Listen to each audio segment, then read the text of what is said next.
দেশকে আবার পিছনে নেওয়ার জন্য বিভিন্ন সরকারি জিনিসপত্র ভাঙচুর করেছে তারা। মন্ত্রী জননেত্রী শেখ হাসিনা যে কোটা বিরোধী আন্দোলনের যারা আন্দোলনকারী ছিল তাদেরকে সমর্থন করেই যে হাইকোর্টের রায়, ওই হাইকোর্টের রায় কিন্তু কোটা বিরোধীদের পক্ষে গিয়েছে।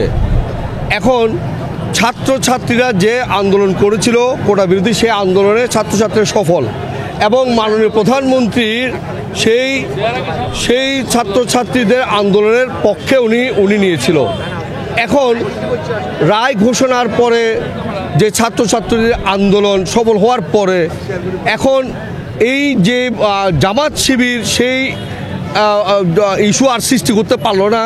তারা এখন অন্য একটা ইস্যুতে গিয়ে যে বাংলাদেশ আওয়ামী লীগের দীর্ঘদিনের যেই সফলতা, যে মেট্রো রেল, পদ্মা সেতু, আপনার মানে বিভিন্ন যে কাজকর্ম করে বাংলাদেশ আওয়ামী লীগ আজকে দীর্ঘ 16 বছর দেশকে এগিয়ে নিয়ে গেছে, দেশকে আবার পিছনে নেওয়ার জন্য আপনারা সবাই দেখেছেন যে ঢাকার মধ্যে কী অবস্থা করেছে।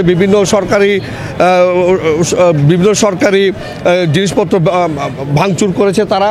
তো এখন আমাদের মাননীয় প্রধানমন্ত্রী আওয়ামী লীগ সভানেত্রী উনি বলেছেন যে জামাত বিএনপির বিরুদ্ধে গিয়ে এখন আওয়ামী লীগ, যুবলীগ, ছাত্রলীগ সকল অঙ্গ সংগঠনকে একটা অবস্থান নেওয়ার জন্য, তার ধারাবাহিকতায় আজকে আমরা মহানগর আওয়ামী লীগের এই যে একেখান মোড়ে অবস্থান, সে অবস্থানে আমরা যাতে মানুষের জানমালের নিরাপত্তা দেওয়ার জন্য আমরা আওয়ামী লীগ এবং অঙ্গ সংগঠন মিলে এখানে অবস্থান নিয়েছি।